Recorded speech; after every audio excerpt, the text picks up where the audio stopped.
Hello, this is Iron Bill back again with another video. I told you I would not be able to post every day, and I certainly haven't been able to, so I'm going to let a little background footage roll. This has been taking over several matches over the last couple of weeks, and I'm going to talk a little bit about my reaction to the Vidocs and the information that we've had, and I just want to touch on a few things. And I'm certainly not that well of knowledge that many other content creators are, but I do have some opinions on it. I guess I would like to share those with you. The three main points that I want to touch on are story, sandbox, and subclasses, and I've limited this video to less than 10 minutes, so this is going to be a real quick hit. First, story. What I like about it looks like we're finally getting back to the roots of the story. In fact, Luke Smith said as much. We're getting back to what the story was. Now, what many people are hoping, and I think I include myself in this, is that many of the original storylines that were cut from Destiny are actually going to make their way into the game, because the game had a feel, Destiny 1, of being incomplete. And worse than that, more like a jigsaw puzzle with several pieces left out. And hopefully this is an attempt in this next drop, Beyond Light, in the next year or two, to fill in those gaps. Because there actually is a great deal of lore that is interesting in the game, but it's not in the game, if you know what I mean. It's not being told in the story. So that's good.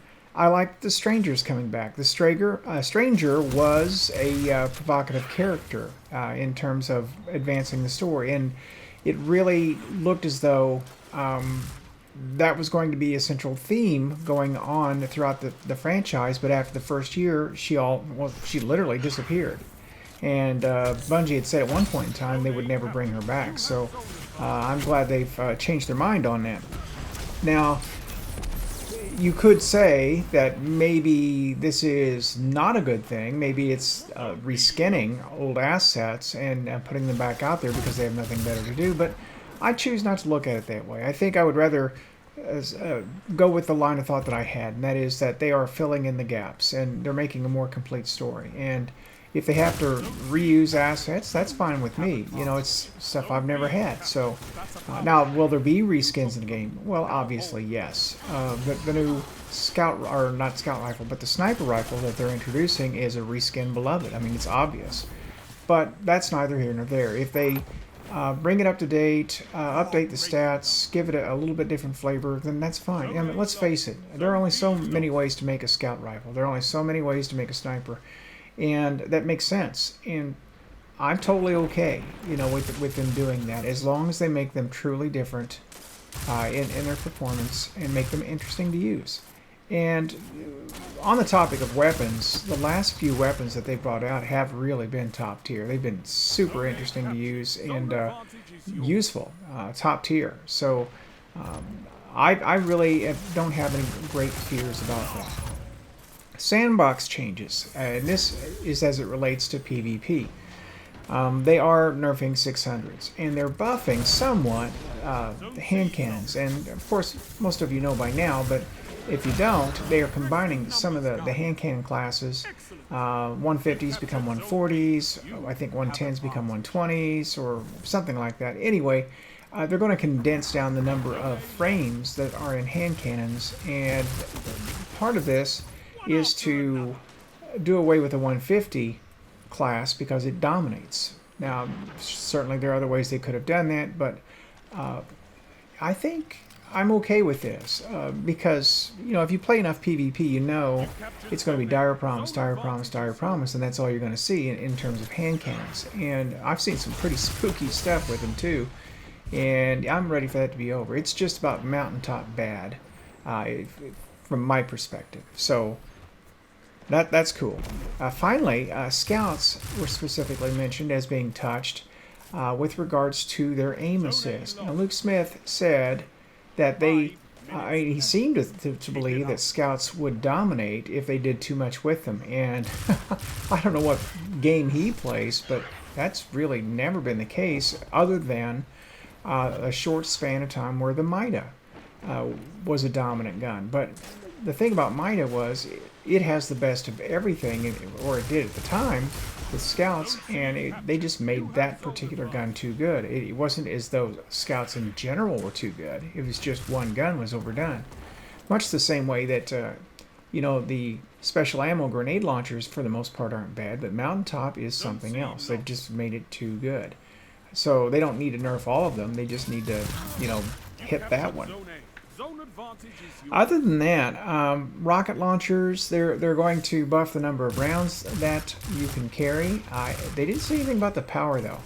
And to be honest, you know, I'm a purist. And back in the day when Bungie first started Destiny and Galahorn came out, I mean, that formed in the mind what heavy weapons were supposed to be. They were DPS weapons that took down bosses. And then, you know, Bungie comes in and makes a change, and all of a sudden it became more of a crowd control weapon. And then there were people who argued on forums that that's what rocket launchers should be. And once again, I don't know what military they served in, but, you know, rockets aren't really anti-personnel weapons per se for the most part. They're I mean, they're the DPS, they're the take out the tank, take out the hard points. That's what they're for. So I'm glad to see that Bungie's beginning to put an emphasis on making rockets more of a DPS style weapon again. Finally, and I want to save the last piece for this, and I'm down to my last 3 minutes, so bear with me.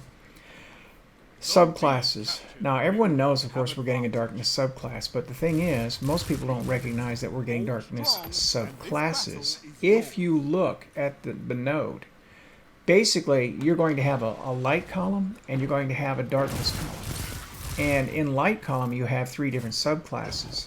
It is set up right now for 3 subclasses of dark. Beyond Light will give us our first, but there will be more. It's in the writing. It's in what Luke Smith discussed in the Vidoc.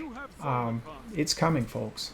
So the next year, the game actually offers a fair mixture of new stuff, returning good old stuff, and of course there'll be things in there that we dislike along the way. But it's a big game, and I don't know that will truly like everything about it. You know, which brings us to sunsetting. You know, many people are upset about sunsetting, and I really am not one of those people. I want to hunt for new stuff. You know, and if I'm holding on to my old stuff and I never change off my old stuff, then there'll never be new stuff, and the game gets stale. And it has taken me a while to come around to that point, because believe me, a year or two ago I would have been in the camp of don't take my stuff away, but I've just come to realize as I play the game more that yeah, getting new stuff is really what the game is about for me personally. Learning new things, trying new combinations out, both PvP and PvE. And I do play both. So, you know, there's that. I guess one more thing I would toss out is the raid will drop, I think, a week or 2 after the game launches. Power will be cut to 20 levels below max level at that point in time. So everyone starts on the same page for the world's first race. Let's hope the cheaters are done by then and that event doesn't get spoiled. But with that, I really don't have a whole lot else to add. I don't normally pre-purchase as early as I did, but I'll tell you what, I'm starting to get hyped up about this, getting excited. And I'm hoping that it turns out to be every bit as good as I hope it is, and hopefully better. So I hope you've enjoyed this video. I hope you've enjoyed your time here today. I hope to get back in and play some actual PvP tomorrow. Mix it up again. I'll be playing Titan. So until then, I'll be signing off. This is Iron Bill saying good night.